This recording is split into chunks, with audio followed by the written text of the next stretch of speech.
இன்னாது கூறல் கனியிருப்ப காய் கவர்ந்தற்று இனிய உழவாக இன்னாது கூறல் கனியிருப்ப காய் கவர்ந்தற்று.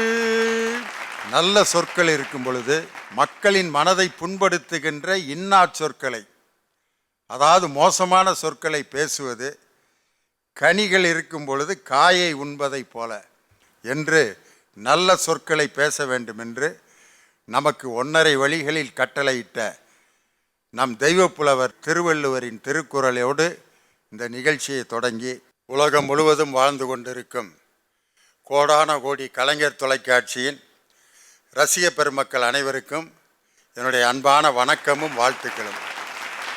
வாரம் ஞாயிற்றுக்கிழமை காலையில் 10 மணிக்கு ஒரு நல்ல தலைப்போட ஒரு நல்ல சிந்தனையோட உங்களை நாங்கள் சந்திச்சுட்டு வர்றோம். ஒவ்வொரு தலைப்புலையும் பார்த்தீங்கன்னா அந்த காலகட்டத்தில் நடக்கக்கூடிய நிகழ்ச்சிகளை மையமாக வைத்து அதை ஒட்டிய சிந்தனைகளை மக்களுக்கு தர வேண்டும் என்ற உயரிய நோக்கத்தில் பேசு தமிழ் பேசு அப்படிங்கிற ஒரு தலைப்பில் வாரந்தோறும் கலைஞர் தொலைக்காட்சி ஒரு நிகழ்ச்சியை படைத்து கொண்டிருக்கிறது. இந்த நிகழ்ச்சியை வழங்குபவர்கள் பவர்டு பை அரசன் சோப், ரொம்ப நல்ல சோப்.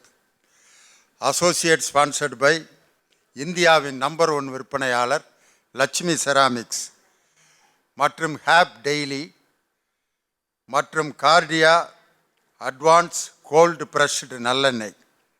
இந்த வணிக நிறுவனங்கள் இணைந்து வழங்கும் பேசு தமிழ் பேசு. இன்றைக்கி நம்ம பேச போகிற தலைப்பு ரொம்ப அற்புதமான தலைப்பு, காலத்துக்கு தேவையான தலைப்பு. குழந்தைகளின் மகிழ்ச்சியையும் பாதுகாப்பையும் உறுதி செய்ய வேண்டியது வீடா சமூகமா? ஏன் குழந்தைகளை மட்டும் எடுத்திருக்கான்? ஏன்னா அவங்களுக்கு தான் தன்னை பாதுகாத்து கொள்ள தெரியாது. மகிழ்ச்சியாக இருப்பாங்க, ஆனால் எதுக்கு மகிழ்ச்சியாக இருக்கான்னே கண்டே பிடிக்க முடியாது. ஒரு சின்ன குழந்தை பார்த்தீங்கன்னா கத்தி சிரிக்கும், எதுக்குன்னு அதுக்கு தெரியுமா? கேட்டால் சொல்ல தெரியாது, அப்படிக்கிட்டே இருப்பான். ஏன்டா அப்படின்னா சிரிப்பேன், அவ்வளோதான். எதுக்கு மகிழ்ச்சியாக இருக்கும், ஏன் வேதனை போடுறோம், எதுக்கு அழுகுறோன்னு தெரியாத ஒரு குரூப்பு தான் குழந்தைகள். அதனால தான் உங்களுடைய மனதை குழந்தை மனது போல் மாற்றிக்கொள்ளுங்கள் அப்படின்னு சொல்லுவாங்க. குழந்தைகள் எப்பயுமே வித்தியாசமாக இருப்பாங்க. அவங்க சொல்கிற பதிலெலாம் வேறு மாதிரி இருக்கும். நம்ம ஒன்று கேள்வி கேட்டால் அவன் ஒன்று பதில் சொல்லுவான். பயல்கிட்ட அது இந்த ஸ்கூல் பாய்ஸுக்கிட்ட பாடம் நடத்துகிறது இருக்க ஜாலி இருக்கு பாருங்க. கவனிக்கிற மாதிரியே இருப்பேன், நான் கவனிக்க மாட்டேன், இந்த அப்படியே இருப்பேன், தலையெல்லாம் ஆட்டுவாங்க. நம்ம நினச்சிக்கிட்டு இருப்பேன் அருமையாக கவனிச்சிட்டு இருக்கான்டான்ட்டு. தம்பி இப்போ நான் என்ன நடத்துனேன்னு சொல்லு, எப்போ சார் நடத்துனீங்க? ஆனால் அவன் தான் 20 தடவை மண்டையாட்டியிருக்கான். அவனுங்களுடைய அணுகுமுறையே வித்தியாசமாக இருக்கும். சில குழந்தைய இருக்க வீடுகளில் பாருங்கள், செவுறு பூரா முட்டையாக போட்டு அவ்வளோ கஷ்டப்பட்டு ஒட்டின பேப்பரை பூரா நாஸ்தி பண்ணியிருப்பேன். ஆனால் வந்து ஒரு சில பேர் என்ன வீடு வச்சுருக்க அப்படின்னு, இதுதான்டா எங்களுக்கு சொர்க்கம். அந்த பிள்ளை அந்த வீட்டில் இருக்குங்கிறதுக்கு அடையாளமே அதுக கிறுக்குன கிறுக்கு, அதுக எழுதி போட்ட அந்த பேப்பரு, அதுக கசக்கி போட்ட குப்பை, அலங்கோலமாக கிடக்கக்கூடிய அந்த பொம்மைகள் தான் ஒரு வீட்டுக்கு அழகு சேர்க்கிறது என்று சொன்னால் குழந்தைகள் இருக்கிற இடம்தான் மகிழ்ச்சியான இடம். அந்த குழந்தைகளுடைய மகிழ்ச்சியையும் பாதுகாப்பையும் இன்னைக்கு உறுதி செய்ய வேண்டியவர்கள் யார்?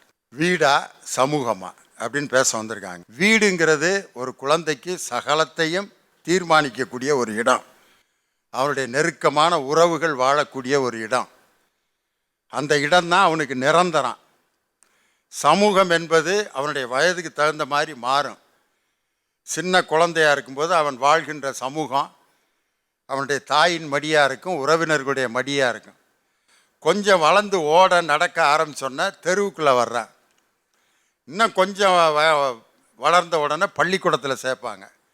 அதுக்கப்புறம் கல்லூரி, வேலை, பணியை இருக்கக்கூடிய இடம், திருமணம், குடும்பம் அப்படின்லாம் அப்படியே அவனுடைய வாழ்க்கை சமுதாயத்தை நோக்கி வெவ்வேறு நிலைகளில் பயணத்தில் போகும்.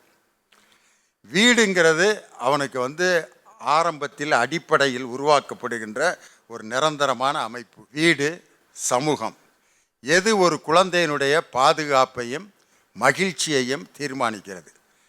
இதில் முதலில் தன்னுடைய கருத்துக்களை தொடங்க வீடு என்ற அணியை தொடங்கி வைக்க திருமதி வேம்பு பாலா தமிழாசிரியராக நாகையில் பணியாற்றி கொண்டிருக்கிறார். உங்களுடைய பலத்த கரவொலியோடு அவரை அன்போடு அழைக்கின்றேன்.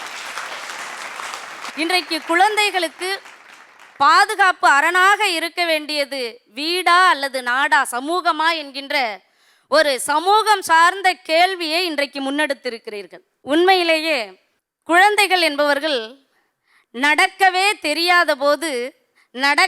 தெரியாத போது இடுப்பில் இருந்து இறங்கி ஓட நினைக்கும். நடக்க முடிகிற போது, நடக்க ஆரம்பித்த பிறகு தூக்க சொல்லி அழுவதும் தான் குழந்தையின் இயல்பு. இதுதான் குழந்தையின் இயல்பு. இன்றைக்கும் இந்த சமூகமும் அப்படித்தான் இருக்கிறது. குற்றங்கள் நிகழ்வதற்கு முன்பாகவே அதை ஆராய்வதை விட்டுவிட்டு குற்றங்கள் நிகழ்ந்த பிறகு அதற்கு தீர்வு காண நினைக்குது பார்த்தீங்களா? அந்த சமூகத்தை தாண்டி அந்த குழந்தைகளுக்கு பாதுகாப்பாக இருப்பது, மகிழ்வை கொடுப்பது வீடுதான் என்று நான் பேச வந்திருக்கிறேன். இன்றைக்கு இந்த சமூகம் எப்படி மாறிவிட்டது? அறம் குறைந்து குற்றங்கள் அதிகரிக்கின்ற சமூகத்திலே நாம் இன்றைக்கு வாழ்ந்து கொண்டு இருக்கிறோம். ஒரு காலகட்டத்தில் பிள்ளைகளை பள்ளிக்கு அனுப்புகிற பொழுது எந்த பள்ளிக்கூடத்தில் சேர்த்தா நல்லா புள்ள படிக்கும்னு நினைச்ச காலம் போக, எந்த பள்ளிக்கூடத்தில் குழந்தை பாதுகாப்பாக இருக்கும்னு நினைக்கிற அளவுக்கு இன்னைக்கு கல்வி நிலை நமக்கு வந்துட்டோம். குழந்தையின் கல்வியை விட என் பிள்ளைக்கு பாதுகாப்பு இருந்தால் போதும். இன்னைக்கு ஒரு வைரலாக ஒரு வீடியோ ஓடிட்டு இருக்கு, எத்தனை பேர் பார்த்துருக்காங்கன்னு தெரியல. ஒரு குழந்தைக்கு பிறந்த நாள், அந்த குழந்தையினுடைய பிறந்த நாளை அவங்க அப்பா அம்மா கோவிலுக்கு அழைச்சிட்டு வந்திருக்காங்க. கோவிலில் சாமியெல்லாம் கும்பிட்டுட்டு குழந்தைய நடுவில் உட்கார வச்சுட்டு அப்பாவும் அம்மாவும் இடது பக்கமும் வலது பக்கமும் உட்காந்து ஒரு தந்தை அந்த குழந்தைக்கு பிறந்த நாள் அறிவுரை சொல்லிட்டு இருக்கார். என்ன சொல்வது போல அந்த வீடியோ பதிவாகி இருக்கிறது என்று சொன்னால், உனக்கு இப்போ 12 வயசு ஆச்சுமா, இதுவரைக்கும் நீ உனக்கு இருந்த சூழல் வேற, இனிமேல் உன்னுடைய உடல் நிலையிலே மாற்றங்கள் ஏற்படுவது வேற. ஒரு தந்தை என்பவர் இப்படிதாங்க இருக்கணும். இந்த சமூகத்துல நாம என்ன நினைக்கிறோம் தெரியுமா? சில விஷயங்களை பொம்பளை பிள்ளைகிட்ட பேசக்கூடாது, சில விஷயங்களை பெண் பிள்ளைகிட்ட பேசக்கூடாதுன்னு மறைத்து வைப்பதனால்தான் மிகப்பெரிய விபரீதங்கள் இந்த மண்ணில் நடக்குது. ஆனால் அந்த தகப்பன் சொல்வார், உன்னுடைய உடல் ரீதியாக உன்னுடைய உடம்பிலே பல ஹார்மோன் மாற்றங்கள் நிகழ்கின்ற வயது இந்த வயது. இந்த சூழ்நிலையில உனக்கு எதை பார்த்தாலும் அழகா தெரியும். யாராவது உன்னிடம் வந்து பேசும்போது கவர்ச்சிகரமாகத்தான் இருக்கும். அந்த எல்லாவற்றையும் தாண்டி எதற்கும் நீ மயங்கி விடாமல், என் தாயும் தந்தையும் இருக்கிறார்கள், என்னுடைய ஒரே நோக்கம் நல்லா படிக்கணும், என்னுடைய ஆற்றலை வெளிப்படுத்தணும், ஜெயிக்கணுங்கிறது மட்டும்தான்டா பாப்பா. இதை நானும் அம்மாவும் கண்காணிச்சிட்டே தான் இருப்போம். அதுக்காக உன் மீது நம்பிக்கை இல்லாமல் உன் மீது சந்தேகப்படுகிறோம்னு அர்த்தம் கிடையாது. நீ 1 வயசுல 2 வயசுல சைக்கிள் ஓட்ட உனக்கு நான் கற்றுக் கொடுத்த போது உன் பின்னாடியே நான் ஓடி வருவேன். உன் மீது நம்பிக்கை இல்லாமல்ல, நீ கீழே விழுந்துடக்கூடாதுன்னு நான் ஓடி வருவேன் பாப்பா. அது மாதிரி தான் இப்பவும் நான் உன்னை கண்காணித்து கொண்டே உன் பின்னால் நான் ஏன் ஓடி வருகிறேன் என்று சொன்னால், அன்று சைக்கிளில் இருந்து நீ கீழே விழுந்து விடக்கூடாது என்று நினைத்தேன். இன்று நீ வாழ்க்கையில் கீழே விழுந்து விடக்கூடாது என்பதற்காக நான் ஓடி வருகிறேன் மகளே என்று அந்த தந்தை சொல்வது போல ஒரு வீடியோ பதிவாகி இருக்கும். அற்புதமான வீடியோ. நான் கேட்கிறேன், இந்த பெண் குழந்தைகளுக்கு இந்த சமூகம் எதை கொடுக்கிறது? பேசுனா வாயாடி, பேசலன்னா ஊமை, அழுதா அழுமூஞ்சி, அழுவுலன்னா நெஞ்செழுத்தக்காரி. இப்படிப்பட்ட பட்டங்களை தானே இந்த சமூகம் கொடுத்து கொண்டே இருக்கிறது. கடந்த மாதம் 27ஆம் தேதி இந்த தமிழக முதல்வராக இருக்கக்கூடிய, ஓய்வறியா சூரியனாக இருக்கக்கூடிய தங்க தளபதியார் அவர்களினுடைய கைகளினால் ஒரு திருநங்கை தமிழக காவல்துறையில் துணை ஆய்வாளருக்கான அந்த பணி நியமன ஆணையை கையில் வாங்கினார். தமிழக முதல்வரிடமிருந்து அந்த ஆணையை கையில் வாங்கினார். அவர் யாரும் அல்ல, இந்த தேசத்திலே 3ஆம் பாலினம் என்று சொல்லப்படக்கூடிய ஒரு திருநங்கை. தான் பணி நியமன ஆணை வாங்கிய பிறகு அங்கே இருக்கக்கூடியவர்களுக்கு, அங்கிருந்து வருகை தந்திருந்த அத்தனை தொலைக்காட்சியில் வந்திருந்த ஒரு நிருபர்களிடமும் அவர் கொடுத்த பேட்டி என்ன தெரியுமா? இன்றைக்கு இத்தனை பேர் என்னை சூழ்ந்து பேட்டி எடுக்கலாம், ஆனால் நான் குழந்தையாக இருந்தபோது, நான் வளர வளர இந்த சமூகத்தில் எத்தனை கேலிக்கும் கிண்டலுக்கும் அவமானத்திற்கும் அசிங்கத்திற்கும் நான் ஆளாக்கப்பட்டேன் தெரியுமா? அத்தனை அசிங்கங்களையும் அத்தனை துன்பங்களையும் அத்தனை துயரங்களையும் துடைத்தது என்னை 10 மாதம் சுமந்த என் தாயை தவிர வேற எந்த உறவும் இல்லை என்று சொன்னார். பெண்களுக்கு, குழந்தைகளுக்கு மகிழ்ச்சியையும் சந்தோஷத்தையும் பாதுகாப்பையும் தருவது நாட்டை விட சமூகத்தை விட வீடுதான் என்று சொல்லி நல்ல வாய்ப்பிற்கு தமிழால் நன்றி பாராட்டி விடைபெறுகிறேன். நன்றி, வணக்கம். வீடு எவ்வளவு பாதுகாப்பானது, குழந்தைகள் வீட்டில் எவ்வளோ மகிழ்ச்சியாகவும் பாதுகாப்பாகவும் இருக்காங்கன்ட்டு ரொம்ப அருமையாக கம்பீரமாக தன்னுடைய விவாதத்தை தொடங்கி இருக்கிறார். ஒரு காலத்தில் நம்மளுக்கு எப்படி வாழ்க்கை இருந்துச்சு, வளையல்காரர்னு ஒருத்தர் வருவார் வீட்டுக்கு, பார்த்துருக்கீங்களா? தோலில் ஒரு துணியில் கலர் கலராக வளையல் எடுத்துக்கிட்டு வளையோ, எங்கள் ஏரியாவில் அப்படி தான் வைப்பார் ஒருத்தர், வளையோ வளையோ அப்படிவார். வளையல்காரர் வந்திருக்காரு. அந்த மூட்டையெல்லாம் இறக்கி வச்சு அத்தனை வெரைட்டி அந்த கை சைஸ் எல்லாம் தனித்தனியாக அப்படியே வச்சுருப்பார். 16 வயசு 17 வயசு திருமணம் முடித்த பெண்கள் கூட அந்த வளையல் கார்ட்டை இப்படி கையை நீட்டி அவர் அப்படியே இது வரைக்கும் கையை இப்படி தொட்டு வளையல் போட்டு விடுவார். யாருமே அந்த வளையல்காரர் இப்படி நம்மளுடைய மனைவியை தொடுறாரு, நம்ம மகளை அப்படி தொட்டு இது வரைக்கும் கையில் அப்படி போட்டு விட்றாருன்ட்டு எந்த விகற்பமான ஒரு மனசில் கோரமான சிந்தனைகள் வந்ததே இல்லை. ஆனால் இன்றைக்கி என்ன நிலைமைக்கு ஆளாயிட்டோம்னா, ஒரு பொம்பளை பிள்ளைக்கு குட் டச் பேட் டச் சொல்லி கொடுக்க வேண்டிய நிலைமைக்கு ஆளாயிருச்சு. இன்றைக்கி எவ்வளவு கொடுமையான ஒரு சமூகமாக மாறிடுச்சு பார்த்தீங்களா? இன்றைக்கி அந்த வீடு தருகின்ற பாதுகாப்பை இன்றைக்கி சமுதாயம் தரலையேன்னு கோவப்பட்டாங்க. அதுக்கு பதில் சொல்லணும், வாங்க கவிஞர் இனியவன் மகிழ்ச்சியும் பாதுகாப்பும் சமூகம்தான் தருகிறதுன்னு பேச வர்றார். நடுவர் அவர்களே, உங்கள்கிட்ட ஒரு கேள்வி. உலகத்துடைய அதிசயம் எது? உலக அதிசயம்? தாஜ்மஹால், பைசா நகரத்து சாய்ந்த கோபுரம், பாபிலோனிய தொங்கு தோட்டம், இதெல்லாம் அதிசயமா? அப்புறம் இது இல்லை நடுவர் அதிசயம். ஒரு மனிதன் இருக்கிறான் இல்லையா, அவன் கண்ணு முன்னாடி இன்னொரு குழந்தை பிறக்குது இல்லையா, இன்னொரு உயிர் பிறக்கிறத பார்க்குறான் பார்த்தீங்களா, அதுதாங்க உலகத்துடைய மிகப்பெரிய அதிசயம். ஞாபகத்தில் வச்சு.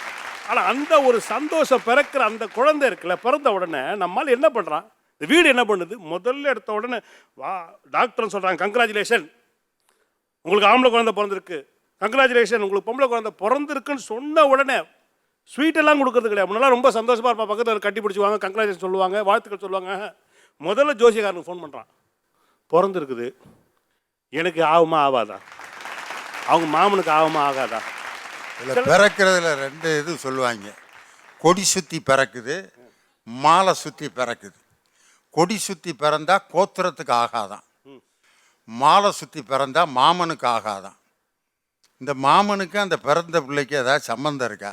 ஏதோ கோர்த்து விட்றான் பார், எத்தனை வீட்டில் நடந்திருக்கு. ஆனால் நீங்கள் என்ன நினைக்கிறீங்கன்னா, அந்த குழந்தைகளை வீட்டில் இருக்கிறவங்க குழந்தையாவே பார்க்கறது கிடையாது.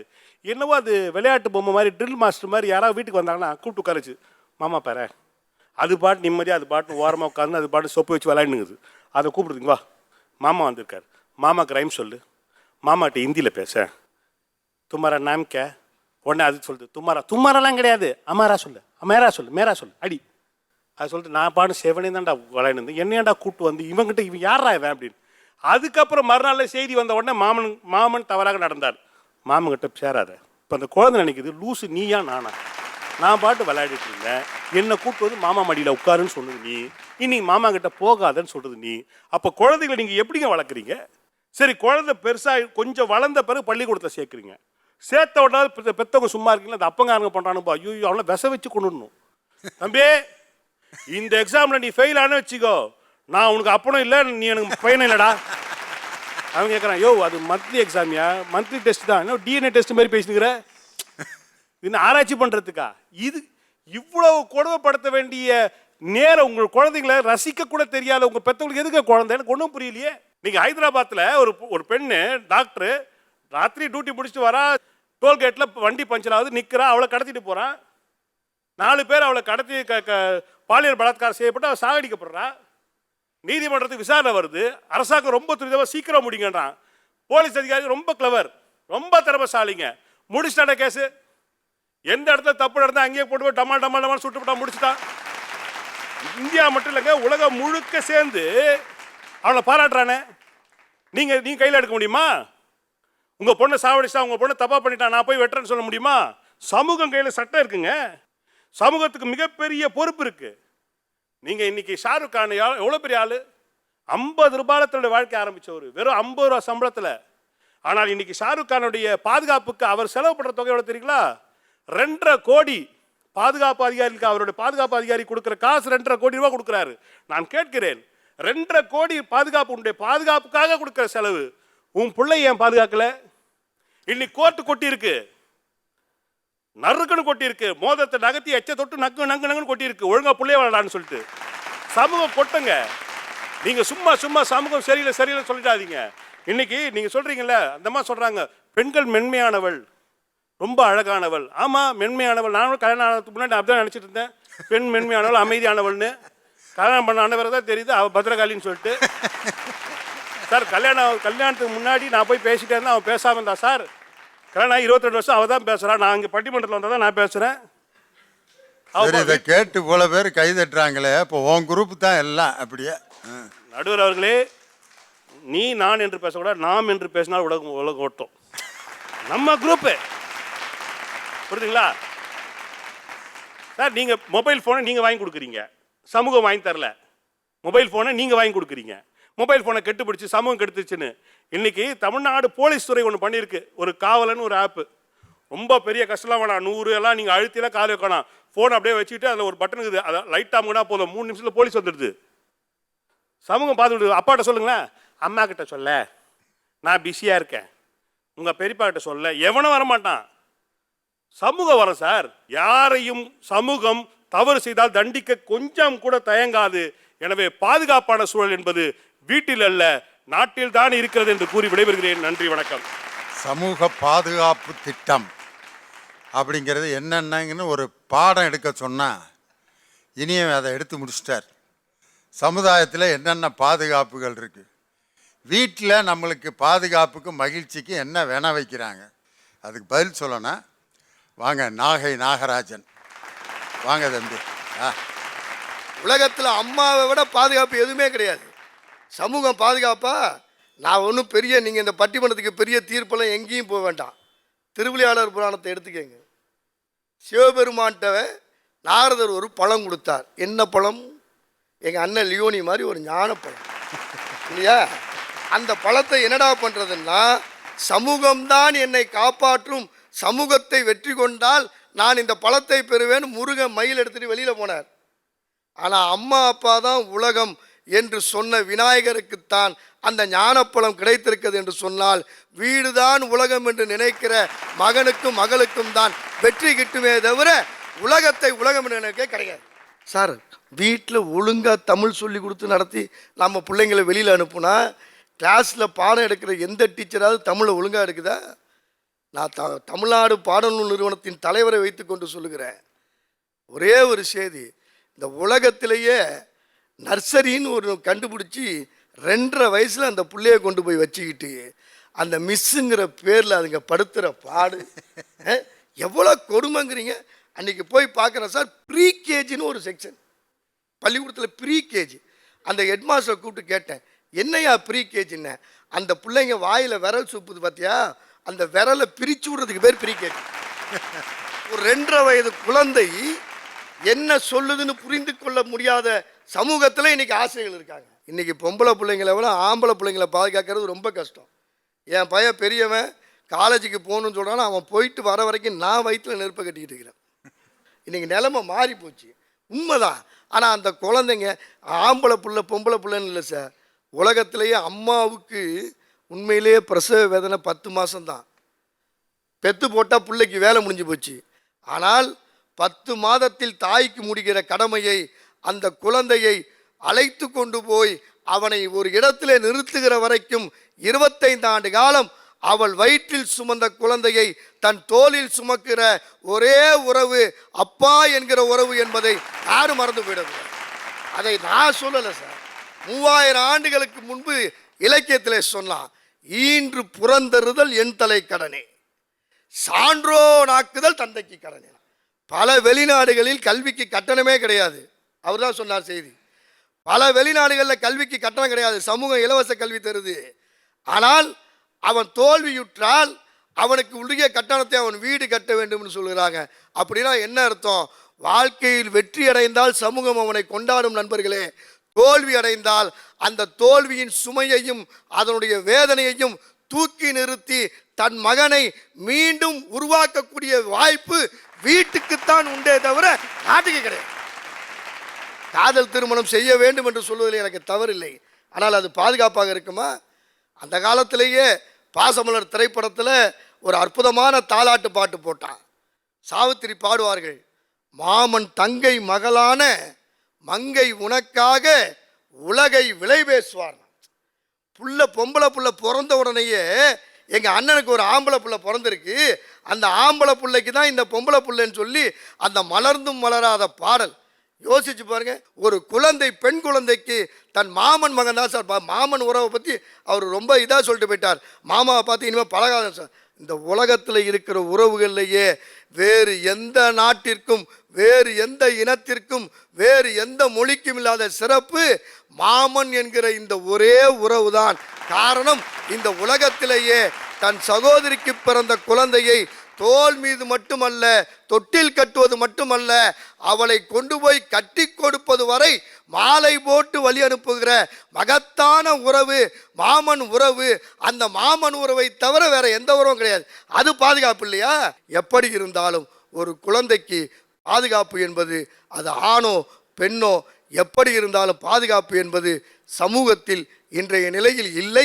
எனவே வீடே என்று தீர்ப்பு தருமாறு அன்போடு கேட்டு விடைபெறுகிறேன். நன்றி. நீ சமூகமே அப்படிங்கிற அணியில் பேசுவதற்கு அருமை கவிஞர் நெல்லை ஜெயந்தா வருகிறார். வாங்க. குழந்தைகளுக்கு மகிழ்ச்சியையும் பாதுகாப்பையும் தருவது வீடா அல்லது சமூகமா? நான் தாழ்மையாக ஒரு கேள்வியை முதலில் உங்களிடம் வைக்கிறேன். வீடு என்பது நீங்கள் குழந்தையாக இருந்த காலத்தில் இருப்பது மாதிரி இன்று இருக்கிறதா, இல்லை முற்றிலும் இன்றைய வீடுகள் மாறி இருக்கிறதா? அதை முதலிலே நீங்கள் யோசிக்க வேண்டும். அண்ணன் வந்தார், பிள்ளையார் வந்து வீட்டை சுற்றினார், அம்மா அப்பா சுற்றினார், அவருக்கு மாம்பழம் கிடச்சிது. உலகத்தையே சுற்றின முருகனுக்கு ஒன்றும் கிடைக்கலையேன்னாரு. உலகத்தையே சுற்றிய முருகனுக்கு 6 படை வீடு கிடைத்தது, படை வீடு கிடைத்தது. எங்களுக்கு மாம்பழம் தேவையே இல்லை. நான் அரசியல் பேசலை நடுவரவர்களே.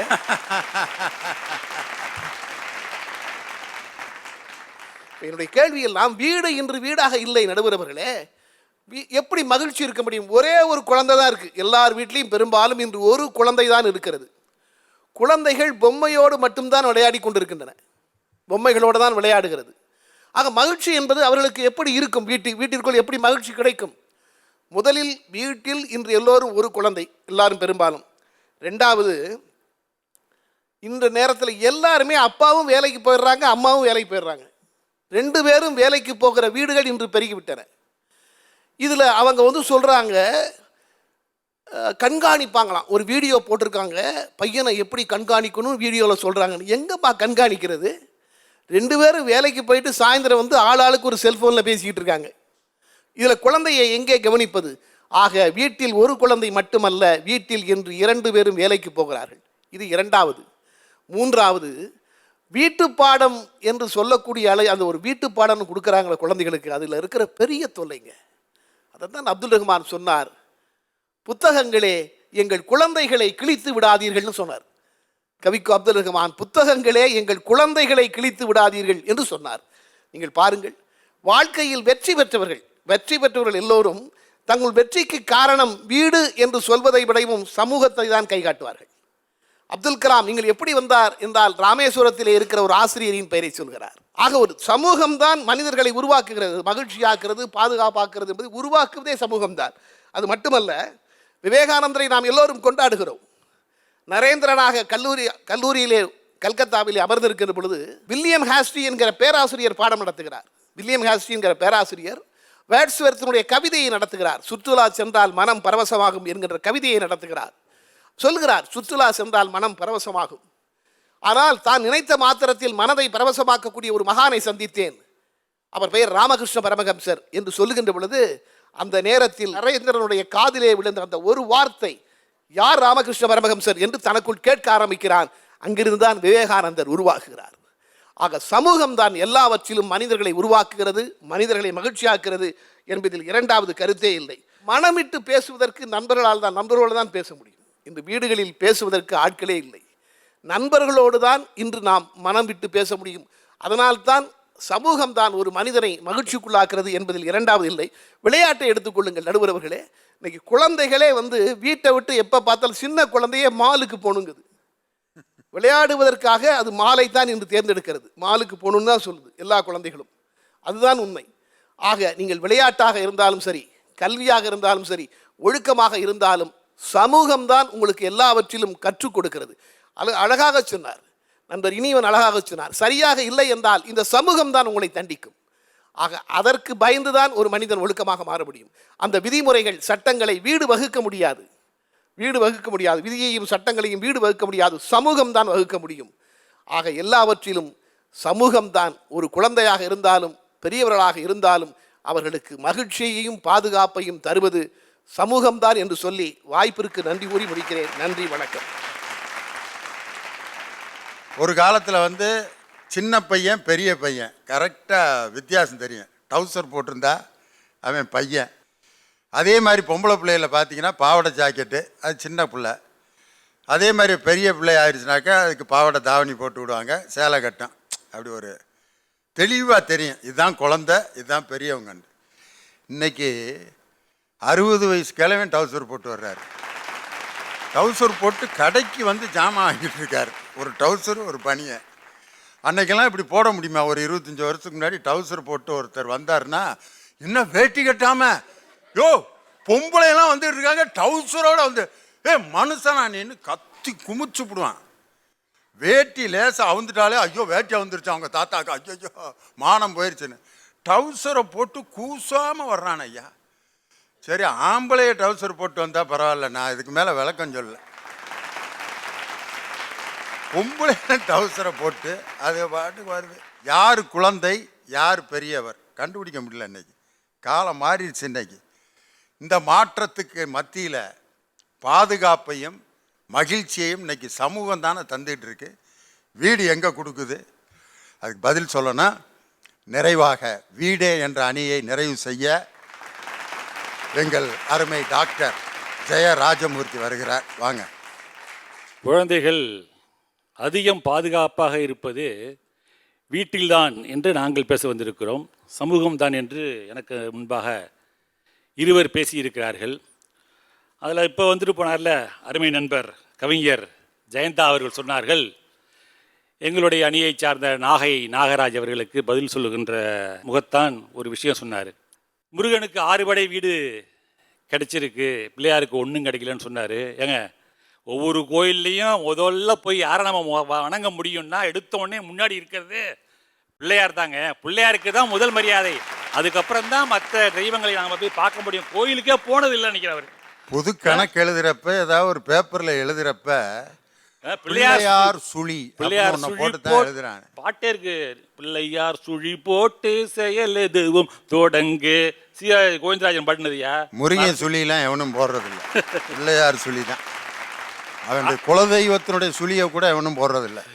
எவ்வளோ பெரிய அக்கௌண்ட் ஓப்பன் பண்ணாலும் என்னுடைய குலதெய்வம் அதுக்கு இருக்கிற சுழியை நான் போடணும்னா அதுக்கு என்ன சுழின்னு எப்படி கண்டுபிடிக்கிறது? அதனால் பிள்ளையாருடைய சுழியை போட்டு தான் எல்லாம் ஆரம்பிப்பாங்க. ஏங்க, இப்போ 2 வருஷமா எல்லாரும் எங்கெங்க பாதுகாப்பாக இருக்க முடியும்னு சொல்றாங்க. கவர்மெண்ட்டே சொல்றாங்க வீட்டுக்குள்ளே இரு, வெளியில் போனால் கொரோனா வந்துடும்ன்றான். நீ கொரோனா மட்டும் வராது, எல்லா கெட்ட பழகும் வந்துடும்.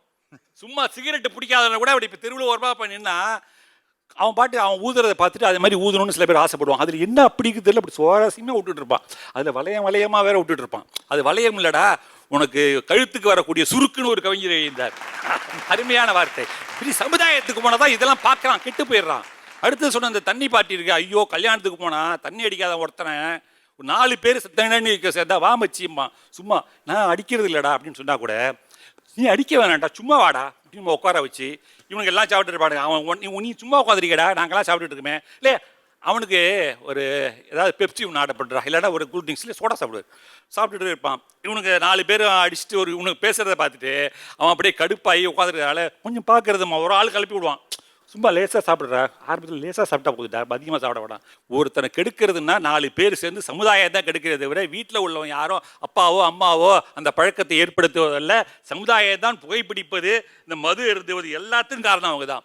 பள்ளியில் இருக்கக்கூடிய ஆசிரியர்களே மாணவிகளை கெடுக்கின்ற ஒரு கெட்ட மனோபாவத்தில் இன்றைக்கு உலகம் சென்று கொண்டிருக்கின்ற பொழுது எப்படி இந்த சமுதாயம் குழந்தைகளுக்கு பாதுகாப்பாக இருக்க முடியும்? வேலியே பயிரை மேயக்கூடிய சூழல் தான் இன்றைக்கு. அதை நீங்கள் மறந்து விடாதீர்கள். அதை மறந்துட்டு நீங்க பேசிட்டு இருக்கீங்க. எவ்வளவு விஷயங்க. இந்த ஜாதகக்காரன், இந்த ஜோசியக்காரெல்லாம் வீட்டுக்குள்ள இருக்கானா வெளியில இருக்கானா? அதை முதல்ல சொல்லியா. காலையில டிவியை திறந்தா அந்த 7 மணிக்கு 6 மணிலேருந்து ஒரு 8 மணி வரை ஓடுறத பார்த்தீங்கன்னா, ஒன்று மகர ராசி நேயர்களே, கடகராசி நேயர்களே, இன்றைக்கு உங்களுக்கு அன்னைக்கு ஒரு ராசிக்கும் ஒரு இது நடக்குதாடா. அப்புறம் பார்த்தீங்கன்னா சாயங்கால நேரத்தில் ஆரம்பிச்சுட்டு வச்சுங்க, உங்களுக்கு இந்த கல்லில் மோதிரம் போட்டால் நீங்கள் ரிஷப ராசியா, உங்களுக்கு இந்த நேரத்திலே நீங்கள் மோதிரத்தை அணிந்து கொண்டால் உங்கள் வீட்டில் பணம் அப்படி கொட்டும், இது கொட்டுமா. என்ன கொட்டி இருக்குன்னு எனக்கு இதுவே தெரியல. தமிழ்நாட்டில் இருக்கும் தொலைக்காட்சிகளிலேயே ஜோதிடம் இல்லாத ஒரே தொலைக்காட்சி கலைஞர் தொலைக்காட்சி மட்டும்தான். ஐயோ அடியா, அது மாதிரி வாஸ்து இங்க இருக்கிற பாத்ரூம் பத்தி அங்க வை, அங்க இருக்கிற சமயக்கட்டை பத்தி இங்கே வை, பெட்ரூம் தூக்கி அங்க போடு, அந்த மூலை குபேர மேல, இந்த மூலை சனி மூலை, அந்த மூலை, இந்த மாதிரி இருக்கிற வீட்டை கம்ப்ளீட்டா மாத்தி அவனை கடங்காரனாக்கி ஒழிக்கிறது தான் இந்த சமுதாயம். டிக்டாக் ஆப்ல எவன் வைக்க சொன்னான்? இந்த டிக்டாக்கு, இந்த ஷார்ட் ஸ்டோரியெல்லாம் பண்ணிவிட்டு இந்த மாமிங்களும் இந்த சில பெண்ணுங்களை அடிக்கிற கூத்து தாங்க முடியல. அது இடுப்பை திறந்து போட்டு ஒரு ஆட்ட ஆடி அப்படி நடிச்சா போங்க. அப்படி பார்த்துருப்பான், அது எடுத்துகிற ஃபோட்டோ ஒரு மாதிரி வச்சுருப்பான். அதை பார்த்துட்டு பாலு உள்ள போய் தான் என்னன்னு பார்ப்போமே. சின்ன வயசு பையனுங்களை அதை பார்க்க வச்சு கெடுப்பது யாருன்னு கேட்டீங்கன்னா யாருங்க? உண்மையிலேயே அது செல்ஃபோனுங்கிறது அவசியமான ஒன்று. அது நல்ல விஷயங்களுக்கு இதுக்காக நம்ம பயன்படுத்த முடியும். ஆனால் அந்த சமுதாயம் விடவே இல்லையே, கெடுக்குது. நீங்கள் சொல்கிறீங்க எங்கள் அப்பா நான் இன்னைக்கு நிற்கிறேன்னா எங்கள் அப்பா தான் காரணம். எனக்கு வந்து சமுதாயத்தை விட என்னுடைய தந்தையார் தான் காரணம். நான் ரொம்ப வேதனைப்பட்டு சொல்லுவேன் எங்கள் அப்பாட்ட. எனக்கு இங்கிலீஷ் ஃப்ளூயன்சி வராது. இப்போ தமிழில் நான் பேசுகிற மாதிரி சரளமாக என்னால் இங்கிலீஷில் பேச முடியாது. அப்போ எங்கள் அப்பாட்ட பேசும்போது சொல்லுவேன், அப்பா எனக்கு ரொம்ப கஷ்டமாக இருக்குப்பா, காலேஜில் வந்து எல்லாரும் இங்கிலீஷில் ரொம்ப ஃப்ளூயண்ட்டாக பேசுகிறாங்க, எனக்கு வரலன்னுமா. அதை பற்றி எனக்கு கவலைப்படாதா, உனக்கு என்ன தோணுதோ பேசுடா, நீ தப்பாக பேசினாலும் கவலைப்படாமல் பேசுடா, ஏன்னா உனக்கு ஆங்கிலம் தாய்மொழி கிடையாதுடா, நீ தமிழை சரளமாக அழகாக பேசுகிற பாரு, அதுதான் உன்னுடைய திறமை, நீ அதை வளர்த்துக்கொள் என்று சொன்னால். அதனால தான் இன்றைக்கு டாக்டராக இருந்தாலும் நான் ஒரு பேச்சாளனாக உங்கள் முன்பாக பேசி கொண்டு இருக்கிறேன். அதற்கு என்னுடைய தந்தையார் ஒரு காரணம் என்பதை சொல்லி, நிச்சயமாக பாதுகாப்பு மகிழ்ச்சியை தருவது வீடே என்று சொல்லி விடைபெறுகிறேன். நன்றி, வணக்கம். வீடுங்கிற அணியை டாக்டர் நிறைவு செய்து விட்டார். ஒரு மனம் திறந்து பேசிட்டார். பேட்டி நிறைவாக சமூகமே என்ற அணியை நிறைவு செய்ய எங்கள் அருமை கோவை தனபால் வர்றாரு. அவங்க டாக்டர் ஐயா பேசும்போது ரொம்ப கோவப்பட்டு எனக்கிட்ட கோவத்தை வெளிப்படுத்திக்கிட்டே இருந்தார். பார்த்தீங்களா அண்ணா, பார்த்தீங்களான்னு என்கிட்ட சொன்னால் அங்கே போய் பேசுங்க அப்படின்னு இப்போ அனுப்பி விட்ருக்கேன். இப்போ இங்கே காட்டின கோவத்தை அங்கே காட்டணும். 10 மாதம் பெற்றெடுத்து பேணி போல் காத்த தாயைப் போல வேம்பு பேசினார். தன் மகனை தோளிலே சுமர்ந்து வளர்த்தேன் என்று தந்தை போல நாகராஜ் பேசினார். நாட்டிலே நடக்கின்ற அத்தனை பாலியல் வன்கொடுமைகளையும் எடுத்து கூறுகின்ற ஒரு அற்புதமான அண்ணனாக டாக்டர் பேசினார். குழந்தைகளுடைய பாதுகாப்பு எது தருகிறது? சத்தியமாக சொல்லுகின்றேன், ஒருபோதும் பாலியல் வன்கொடுமை வீட்டிற்குள் நடக்காது, கொலை வீட்டிற்குள் நடக்காது, திருட்டு வீட்டிற்குள் நடக்காது. அத்தனையும் நடப்பது சமூகத்தில் தான். ஆனால் சமூகத்திலே இதுவெல்லாம் நடப்பதற்கு யார் காரணம், எப்படி காரணம் என்கின்ற உளவியல் ரீதியாக இந்த தலைப்பை அணுக நான் ஆசைப்படுகிறேன். நான் ஒரு வீட்டிற்கு சென்றிருந்தேன். அந்த வீட்டில் 6ஆம் வகுப்பு 7ஆம் வகுப்பு படிக்கிற பையன் ஓடி வந்து அவங்க அம்மா கிட்ட சொன்னான், அம்மா நான் 6 பால்ல 6 6 அடிச்சோமா அப்படின்னா. ஆச்சரியம். அந்த அம்மாவும் தட்டி கொடுத்து பாராட்டியது. நானும் கூப்பிட்டுட்டு சின்ன யுவராஜ் சிங்கடா இன்னைக்கு பலேடா அப்படின்னு.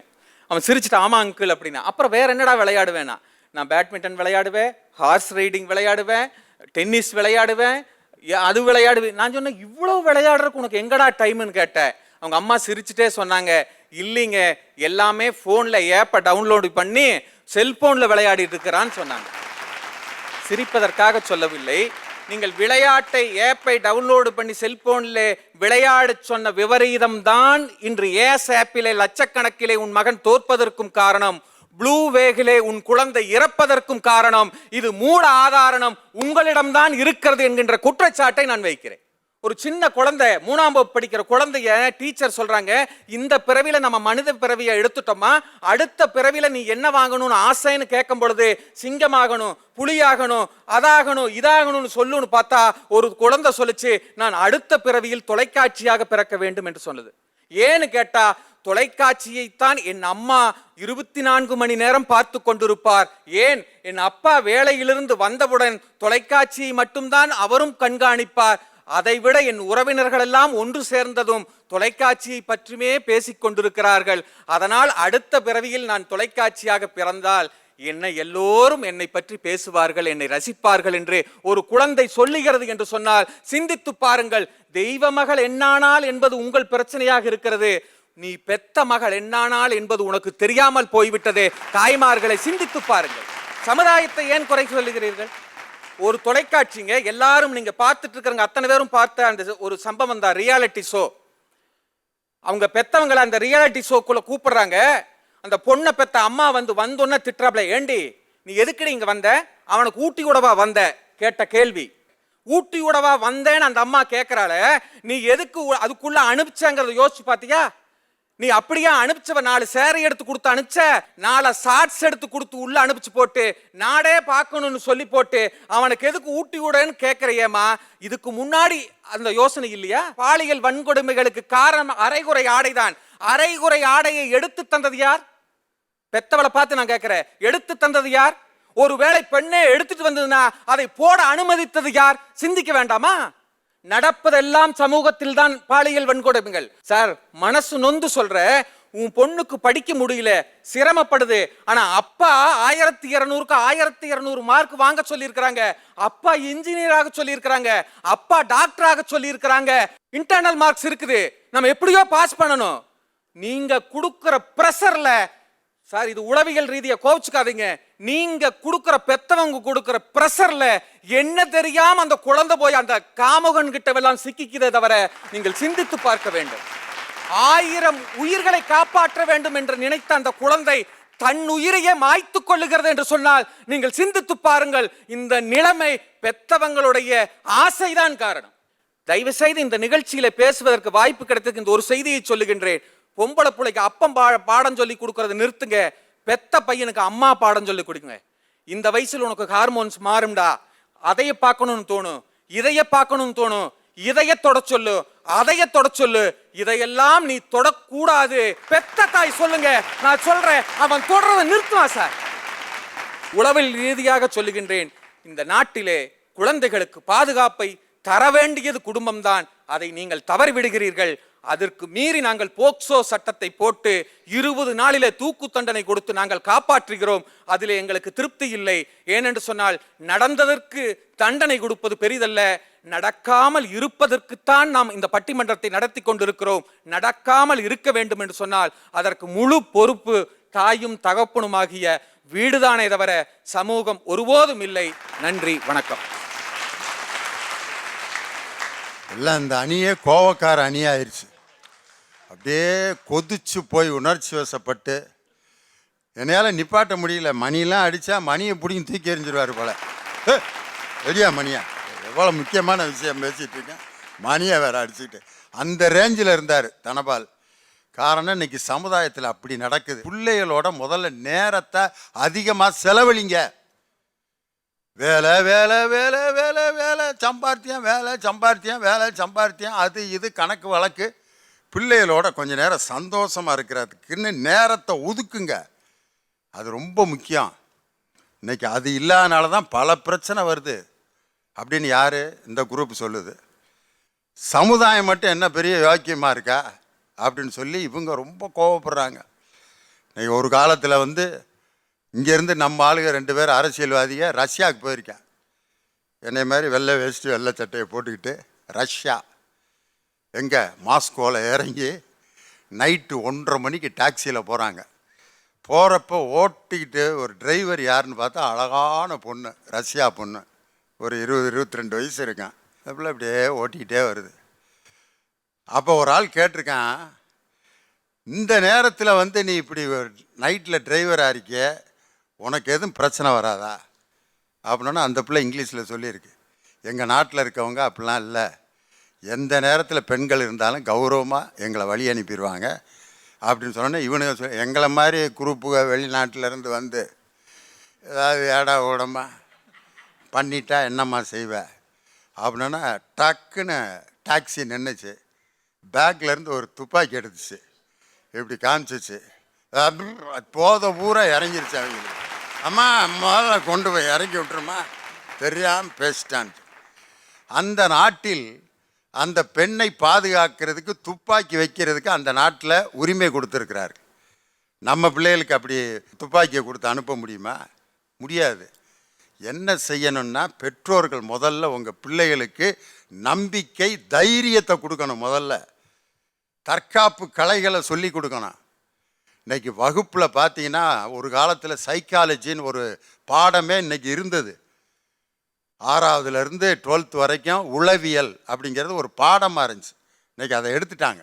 அது எதுக்குன்னா, மாணவர்களுக்கு அந்த டீன் ஏஜில் வரக்கூடிய பிரச்சனையை யார்கிட்டையாவது சொல்லணும் அப்படின்னு சொல்ல ஆரம்பித்து, ஆற்றுப்படுத்துதல் அறை அப்படின்னு அதுக்கு பேர் வச்சு, அந்த டீன் ஏஜில் இருக்க பசங்கள்லாம் சொல்கிற பிரச்சனைகள் அந்த வாத்தியாருங்க கேட்டுட்டு அசந்து போயிருக்கிறாங்க.